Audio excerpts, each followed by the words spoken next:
Up next, it's a UFC heavyweight division collision.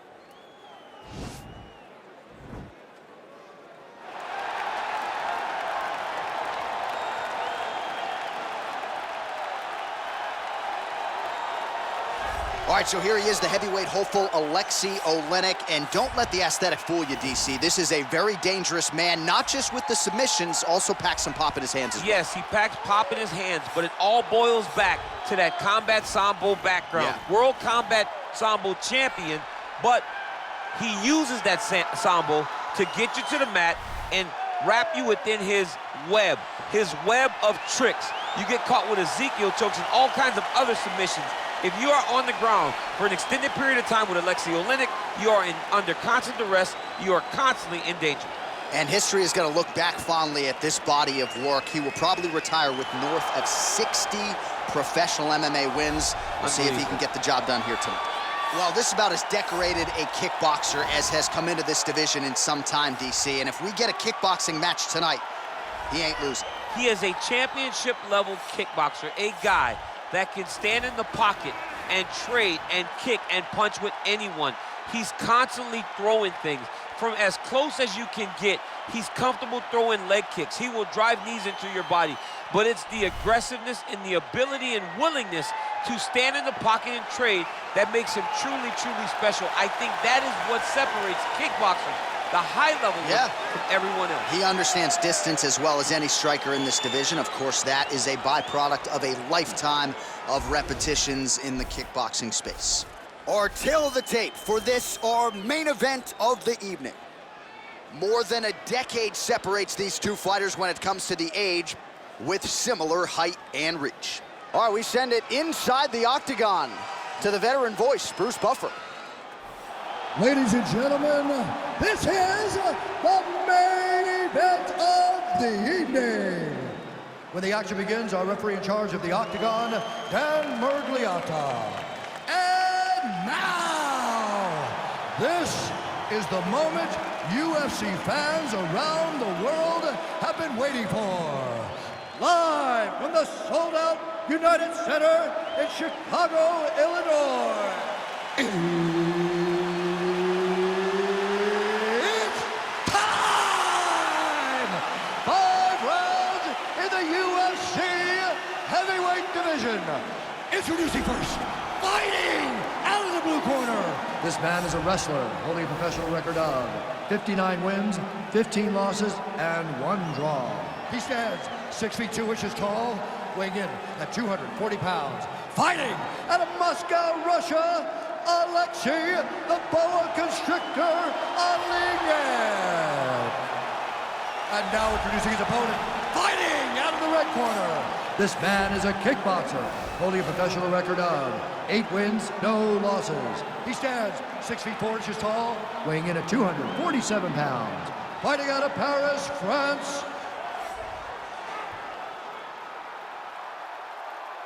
All right, commit to the rules in the locker room. I want you to obey my commands at all times, protect yourself at all times. I want a nice, clean, safe fight. Touch gloves, back your corners, come out fighting.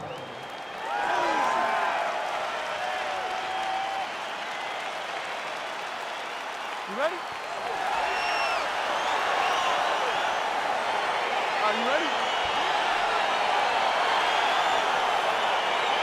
All right, so here we go with round 1, and when you have what looks like a classic matchup of striker versus grappler, it doesn't always play out that way, but given what these fighters said to us on Thursday, the game plan seemed pretty clear. They're very clear game plans, but which one of them is able to implement the game plan most effectively?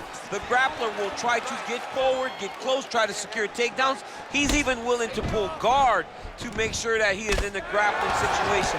The striker needs to stay at space. The striker needs to maintain distance and fight behind that beautiful jab he possesses. All right, single collar tie now. And now he's got the tie clinch. Hip tosses him down. Now we'll see if he can advance position. I mean, right into side control. Well, there are few things more fun to watch in mixed martial arts than these type of transitions and scrambles on the ground. High-level grappling can really be entertaining. All right, he's sort of hanging out here unguarded, DC. Not sure if he's trying to bait him in or what, but not great body language here.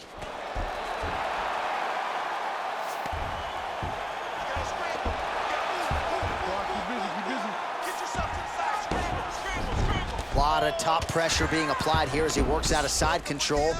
Oh, really nice work to keep busy off of his back as he lands some more offense here from bottom.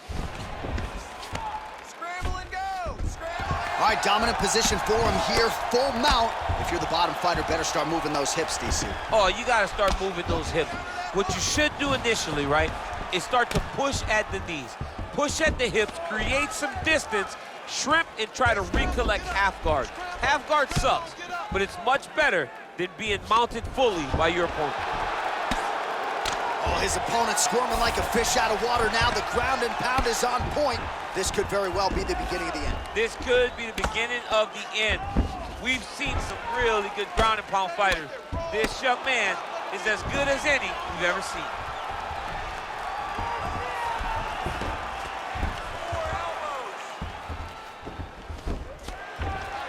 Under 3 minutes remain in round one. Keep those hips active until you're back in guard. All right, he's very comfortable fighting off his back, DC. Now looks like he's trying to hip escape. Yeah, he's trying to hip escape or maybe look for a Kimura here. A lot of top pressure being applied here. Pretty good ground and pound by him here. He told us on Thursday he needed to be more effective in these situations. Certainly effective tonight. Many people have gone away from this style of fighting. This man has embraced it, and you are seeing why he's one of the best that we've seen do it in a long time. Strong bottom work here, staying busy. Oleinik's right back to the full mount here. I mean, how many can he take? All right, 2 minutes now to go in the round. All right, so he's got the body locked down here, DC, or so it appears. This is not a guy you want anywhere near your back. Under 2 minutes now to go in round one. So we call on the numbers here. These are unofficial, but 42 total strikes have landed for Aleksei Oleinik. He gets to a spot, the tie clinch. Then he starts to let the knees fly. Takedown defense holds up. Nice punch lands. Man, he's timing his shots nicely. It's like Tom Brady out there. He hasn't missed the target. I mean, you insist on bringing in Tom Brady. Stop it, John, stop it. A little single collar tie there. Muay Thai plump. Straight right hand, no good. Oh, stuffs the takedown without issue. And they separate.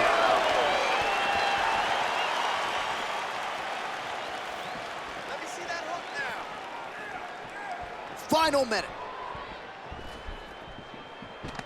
Oh, collar tie. That is how you scramble, folks. Nice punch lands over the top. All right, both fighters now continuing to try to get a more dominant position. Now connects with a right. Stuffs the takedown, no problem. Just misses with the straight right. Single collar tie now. Right hand punch with the clinch. And he landed the right hand there. Oh, significant strike attempt there, but a huge block. And they separate. Great punch. All right, he closes the distance, gets the single collar tie. Now he's got the Muay Thai block. Okay, you're sticking with the game plan. It's a beautiful thing, but you're just not setting up those shots. Your takedowns are looking sloppy. All right, we got to set. All right, DC, let's look at some of the highlights from the last round. Lot for the replay guys to choose from. Yeah, man, these guys stood on a quarter in the middle of the octagon. Take one to give one. Over and over, each guy landed, and they both landed very well over the course of that first round. All right, next round is underway. The knee strikes, really the big storyline in the previous round. Go, Whether guys, it was fight. the body, the head, the knee was there. The knees. I mean, how often do we see that anymore? Clinch knees, knees from the outside. A person that understands space management to this degree that they can land all those beautiful knees. Oh, and he lands a punch there. Good connection by him on that. Great connect, so fast, so accurate. And watch the ability to land from anywhere. Well, DC, headgear's not allowed, but he has raised the hands, and he's doing a nice job protecting the dome. He's doing a great job of blocking his head. A lot of times, those shots to the head will knock you out. Not this time. This guy's making sure nothing lands. All right, so now we are on the ground. Now he is in his wheelhouse. We'll see if he can get one of his submissions to pop here tonight. All right, we'll see if he can apply pressure inside his opponent's guard here, DC. He's going guillotine. He's going for the choke. Oh, he's stuck in the guillotine. Defend that submission. Fight out. Let's go. Oh, we're getting a finish here. Oh, how about this as he jumps to side mount to try to counter the guillotine with a Von Flue choke. Oven St. Preux would be proud. Escape, escape, escape. Wow. All right, full guard here, DC. We'll see how soon he tries to pass. Well, he needs to be passing immediately. In the full guard is where you are in most danger as a top fighter because they have all of their submissions. Right. They have the guillotine, they have the armbar, they have the kimuras, they have all their locks when they're in the full guard. So if you pass, you really do limit the danger that you're in from the top position. Lands a strike now from the bottom. Nice work there by Aleksei Oleinik. All right, inside his opponent's guard here, DC. You don't want to play around here too long. No, you got to either have 2 hands in or 2 hands out, or guys start to attack triangles. Under 3 minutes to go in round 2. All right, well, he continues to manhandle him here on the ground. Now maybe trying to get to a choke position here, DC. All right, bottom fighter here, maybe looking to hip escape, DC.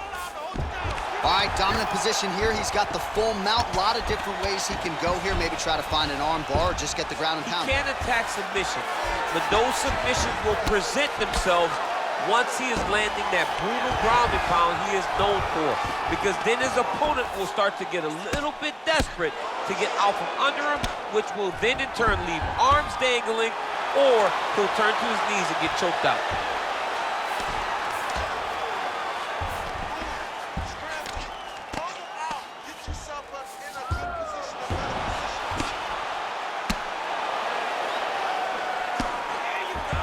Well, he's got his back now. Under the neck. Oh, and now he flattens him out, DC. A couple hooks in. This could be trouble. Look at all that hip pressure he has into his opponent's back. Now he'll start to rain down brutal ground and pound. And you better intelligently defend here. This could be the beginning of the end. Gotta be careful, armbar. He might get a finish here. Now he falls back into the finishing position.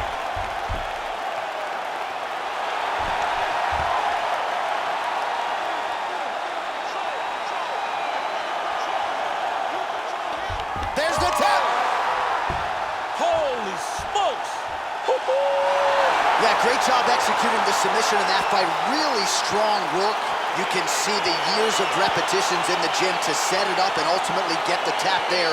Great technique to set up the finish. All right, let's take a look back at the replay as he gets it done by submission tonight, champ. Just watch how slowly he approaches the submission, though. He never rushes. He takes his time, but it's his trickiness. It's his ability to trick people into going to the floor with him that puts them in danger and finishing fights.